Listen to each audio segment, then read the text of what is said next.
Assalamualaikum warahmatullahi wabarakatuh. Hamidan lillah wa musalliyan wa musalliman ala Rasulillah Sayyidina Muhammad ibn Abdillah wa ala alihi wa sahbihi wa man walah. Amma ba'du.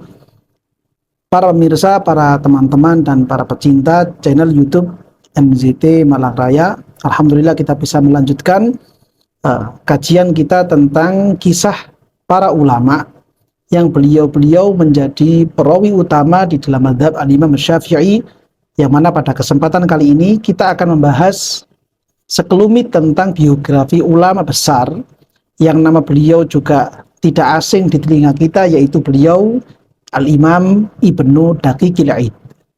Beliau sering dikenal dengan sebutan seperti itu, Ibnu Daqiqil Aid, yang mana kalau kita lihat dari nama yang populer dari beliau ini dengan sebutan Ibnu Daqiqil Aid, itu seakan-akan memberikan arti, yang menampakkan satu arti beliau adalah anaknya Daqiqil Aid. Daqiq itu berarti tepung dan Aid itu hari raya.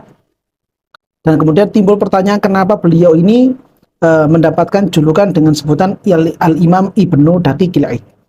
Nah, kita pada kesempatan kali ini akan membahas sekelumit tentang biografi singkat beliau ini dari kitab Tabaqat Syafi'iyyatul Kubra yang ditulis oleh beliau Al-Imam Tajuddin As-Subki.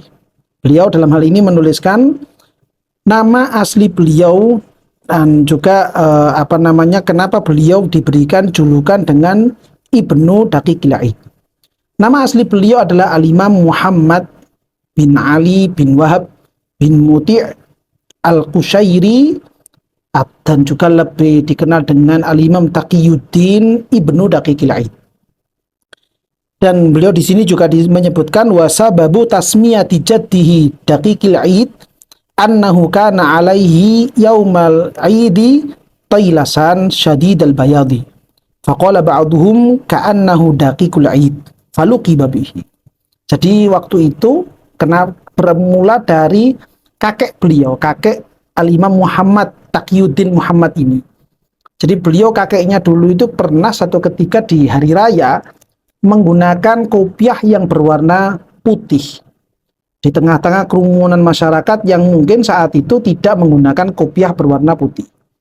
Ketika beliau sendiri yang menggunakan kopiah berwarna putih, itu orang-orang melihat dari kejauhan seakan-akan itu adalah tumpukan tepung yang berada di atas kepala, yang kebetulan di hari itu adalah hari raya, sehingga kemudian beliau ini mendapatkan julukan Daqiqul Aid, yaitu tepung pada hari raya, yang mana ketika itu orang-orang tidak ada yang menggunakan kopiah putih dan tidak seakan-akan tidak ada yang mengangkut tepung di atas kepalanya, namun kakek Al-Imam Muhammad ini, Taqiyuddin Muhammad ini, menggunakan kopiah berwarna putih besar di kepalanya, yang seakan-akan itu adalah sedang membawa tumpukan tepung. Di hari itulah kemudian beliau dijuluki dengan Daqiqul Aid. Lalu keturunan beliau juga dikenal dengan julukan Ibnu Daqiqil Aid. Dan ternyata dari keturunan sosok kakek yang seperti ini muncul seorang ulama besar, yaitu Al-Imam Taqiyuddin Muhammad bin Ali ibni Daqiqil Aid. Nah, ini nama asli beliau. Yang nama asli beliau adalah Muhammad, ayah beliau bernama Ali, dan kakek beliau bernama Wahab, buyut beliau bernama Muti', dan beliau sebenarnya dari marga Al-Qushairi. Beliau Al-Imam Muhammad bin Ali ibni Daqiqil Aid ini merupakan salah seorang ulama kelahiran tahun 625 Hijriah. Dan beliau wafat pada tahun 702 Hijriah. Sehingga kalau dihitung, beliau kurang lebih hidup selama 77 tahun. Selama 77 tahun ini beliau menghabiskan masa hidupnya untuk ilmu dan beribadah kepada Allah Subhanahu wa taala. Dan ada sebuah kisah menarik tentang seperti apa dulu waktu itu beliau dilahirkan. Jadi Al-Imam Ibnu Daqiqil Aid ini, ayah beliau yang bernama Al-Imam Ali itu juga merupakan ulama besar di masa-masa itu. Satu ketika di bulan Sya'ban, ayah beliau yang bernama Al-Imam Ali bin Wahab ibni Daqiqil Aid ini ingin melakukan ibadah haji. Beliau berangkat dari Asia Tengah menuju Jazirah Arab. Nah, saat itu beliau enggan diajak melewati perjalanan darat. beliau memilih melewati Laut Tengah. Di tengah perjalanan di tengah laut itu, istri beliau melahirkan seorang bayi. Nah, setelah lahir di mana di perahu saat itu, dan kemudian dibawalah bayi ini ke Baitullahil Haram, ayah beliau Al-Imam Ali bin Wahab ibn Daqiqil Aid Al-Qushairi ini membawa bayi ini tawaf keliling Ka'bah. Sambil diangkat di atas kepalanya, beliau kemudian membawa bayi ini untuk tawaf sambil berdoa kepada Allah, Allahumma ja'alhu aliman faqihan amilan. Ya Allah, jadikanlah putra saya ini ya Allah yang barusan saja lahir beberapa hari sebelumnya, jadikanlah anak ini aliman faqihan amilan. Jadikan dia seorang anak yang berilmu, menjadi sosok pakar dalam ilmu fikih, dan juga menjadi sosok yang mengamalkan ilmunya. Setiap kali beliau itu melakukan tawaf, selalu beliau melangkahkan hal yang seperti ini. Putranya diangkat, yang masih bayi merah ini diangkat, lalu kemudian berdoa kepada Allah seperti itu. Dan subhanallah, apa yang diminta oleh ayah beliau Al-Imam Ali bin Wahab ibn Daqiqil Aid ini betul-betul diijabahi oleh Allah Subhanahu wa taala, dan kemudian anak beliau yang bernama Al-Imam Muhammad ini menjadi sosok figur ulama di kemudian harinya. Dan beliau Al-Imam Muhammad ini tidak kemudian tiba-tiba saja menjadi ulama besar di masa-masa tuanya. Dikisahkan juga di dalam kitab Tabaqatus Syafi'iyatul Kubra ini, beliau ketika masih masa-masa kecil, sehingga kemudian beliau menginjak masa-masa remaja, beliau merupakan sosok pemuda, sosok anak yang memiliki himmah aliyah, himmah semangat yang luar biasa, memiliki ketekunan yang luar biasa. Dan itu merupakan salah satu anugerah dari Allah Subhanahu wa taala, dari permintaan yang pernah diajukan oleh ayah beliau ketika berada di Baitullahil Haram. Ketika seperti itu, beliau menghabiskan masa mudanya, masa kecilnya untuk belajar. Beliau awali dengan belajar fikih, mulai dari kitab-kitab yang paling dasar, lalu kemudian belajar ilmu hadis mulai dari yang paling dasar, sampai kemudian beliau beranjak dewasa dan semakin menjadi sosok santri yang mengungguli teman-temannya, sosok santri yang begitu mencolok di hadapan guru-gurunya. Hingga kemudian kebetulan waktu itu ayah beliau Al-Imam Ali bin Wahab ibnu Daqiqil Aid adalah sosok ulama yang bermadzhab Maliki. Namun kemudian putra beliau yang bernama Muhammad yang masih muda ini banyak mendapatkan guru yang bermadzhab Asy-Syafi'i. Sehingga Al-Imam Muhammad ini atau Al-Imam Ibnu Daqiqil Aid yang masih muda ini, saat itu ketika masih muda beliau sudah menguasai seperti apa corak mazhab Al-Imam Malik, begitu juga dengan seperti apa corak yang ada di dalam mazhab Al-Imam Syafi'i. Sehingga ketika beliau terus menekuni seperti ini, beliau lanjut belajar kepada orang tuanya, kemudian lanjut belajar kepada guru-gurunya yang lain, sehingga beliau menjadi semakin mumpuni di dalam mazhab Al-Imam Malik dan juga mazhab Al-Imam Syafi'i. Hingga kemudian salah seorang ulama besar yang menjadi teman ayah beliau, yaitu sosok ulama yang bernama Al-Ma'ruf bi Ibnil Qauba.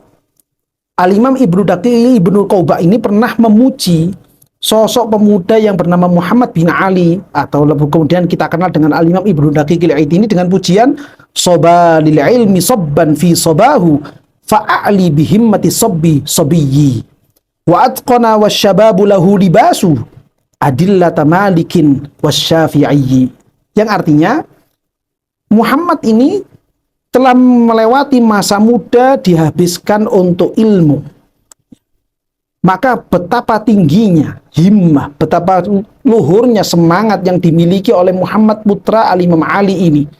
Dia melewati masa mudanya dengan semangat yang luar biasa.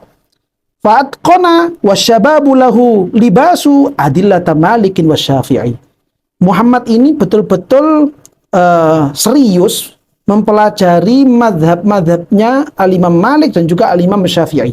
Seperti apa dalil-dalil yang ada di dalam madhabnya Imam Malik dan seperti apa dalil-dalil yang ada di madhabnya Al-Imam Syafi'i. Padahal pemuda-pemuda di sekeliling beliau di hari-hari yang seperti itu, mereka sedang sibuk dengan pakaiannya, sibuk dengan penampilannya, tapi beliau Al-Imam Muhammad yang masih muda ini tidak sama sekali terganggu atau menoleh dengan kebiasaan pemuda-pemuda yang seperti demikian.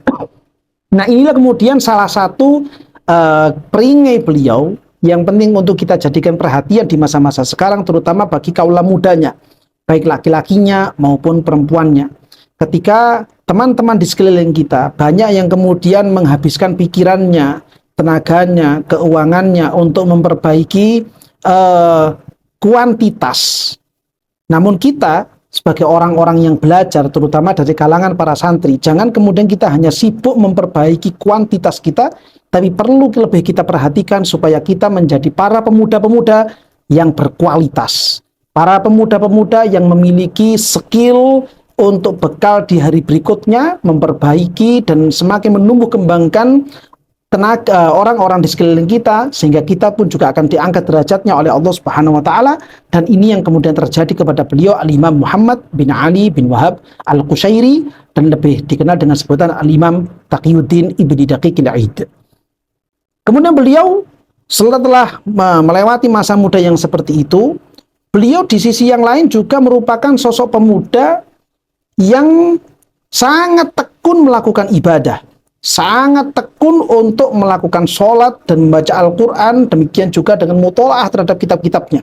Dikisahkan di dalam kitab Tabaqatus Syafi'iyyatul Kubra ini, beliau ketika beliau bersemangat untuk belajar, maka dalam satu malam kadang beliau menghatamkan 1 jilid kitab, atau bahkan beliau menghatamkan 2 jilid kitab dalam satu malam saja. Berbeda dengan kita kaula muda di masa-masa yang sekarang, ketika semangat untuk membaca itu semakin turun, semangat membaca itu semakin merosot. Mungkin dalam satu malam kita hanya bisa menyempatkan membaca itu 2 lembar atau bahkan kurang dari 2 lembar.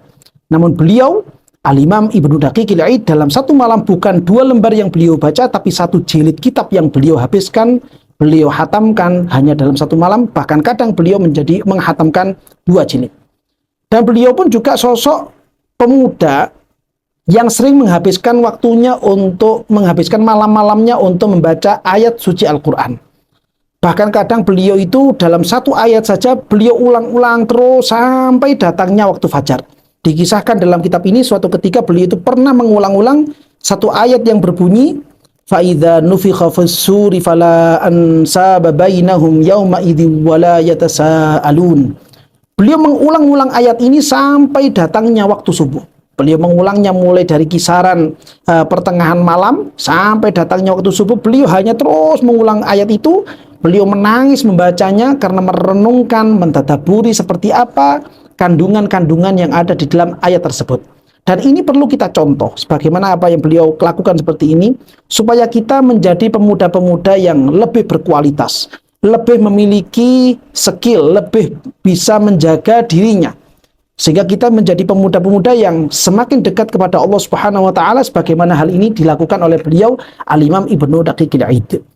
Seperti apa beliau itu beribadah, seperti apa beliau itu dalam keseriusan dalam berilmu, seperti apa beliau bersungguh-sungguh dalam mengajarkan dan mendakwakan ilmu kepada orang lain.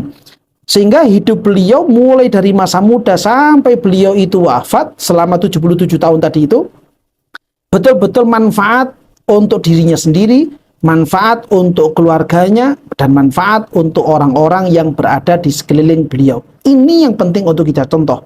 Bukankah kita selama ini sering memiliki moto khairun nas anfa'uhum linnas, sebaik-baik orang adalah mereka yang paling bermanfaat untuk orang-orang di sekelilingnya. Bagaimana mungkin kita bisa bermanfaat untuk orang-orang di sekeliling kita kalau kita sendiri masih belum bisa memberikan manfaat untuk diri kita masing-masing? Sehingga kita perlu memiliki skill, kita perlu memiliki satu hal yang kita tekuni. Ketika satu hal ini kita tekuni, maka insya Allah itu akan bermanfaat untuk diri kita dan juga bermanfaat untuk orang-orang di sekeliling kita. Kita yakin, kita terus positive thinking, kita husnudzon kepada Allah Ta'ala, sehingga nanti dari situlah akan membuahkan hasil bagi kita semuanya para kaula muda di masa-masa yang sekarang ini, sebagaimana ini terjadi kepada beliau Al-Imam Ibnu Daqiqil Aid. Dan juga seperti apa beliau mencontohkan membaca Al-Quran di malam-malamnya, yang mana agaknya di hari-hari sekarang kebiasaan yang seperti ini sudah mulai semakin surut, semakin redup, para pemuda, baik laki-laki maupun perempuannya, semakin jauh dari kebiasaan membaca Al-Quran. Kita mulai jauh dengan Al-Quran itu sendiri. Bahkan mungkin seandainya kita membacanya pun, kita masih belum bisa merenungkan, mentadaburi seperti apa maksud yang ingin disampaikan oleh Allah Subhanahu wa Ta'ala. Kita baru saja ditinggalkan oleh bulan suci Ramadan beberapa waktu yang lalu, dan kita menghabiskan beberapa malam di bulan Ramadan itu dengan membaca Al-Quran, namun juga masih belum maksimal dalam membaca Al-Quran tersebut. Di hari-hari seperti sekarang ini, Al-Imam Ibnu Daqiqil Aid menjadi salah satu contoh seperti apakah beliau menghabiskan malam-malamnya hanya untuk membaca Al-Quran. Bahkan beliau terus mengulang-ulangnya karena beliau mentadaburi, meresapi seperti apa makna yang ingin disampaikan oleh Allah Subhanahu wa Ta'ala. Dan ini penting untuk kita contoh. Mulai dari pertengahan malam sampai datangnya waktu subuh, kita habiskan waktu-waktu itu untuk membaca Al-Quran, kalamullahi Subhanahu wa Ta'ala. Nah, inilah kisah beliau Al-Imam Ibnu Daqiqil Aid, yang kemudian beliau pada tahun 702 Hijriah beliau wafat. Sehingga dari sini, dari kehidupan beliau ini, mudah-mudahan kita semuanya bisa menjadi orang-orang yang mendapatkan berkah dari hidup beliau, dan kita bisa menjadi para pemuda dan pemudi yang barokah di kehidupan masa mudanya, bermanfaat untuk dirinya, bermanfaat untuk keluarganya, bermanfaat untuk orang-orang di sekelilingnya, sehingga kita semuanya bisa menjadi pemuda dan pemudi yang diridhoi oleh Allah Subhanahu wa Ta'ala, dan juga mendapatkan kecintaan dari Gusti Kanjeng Nabi Muhammad sallallahu alaihi wasallam. Amin ya rabbal alamin.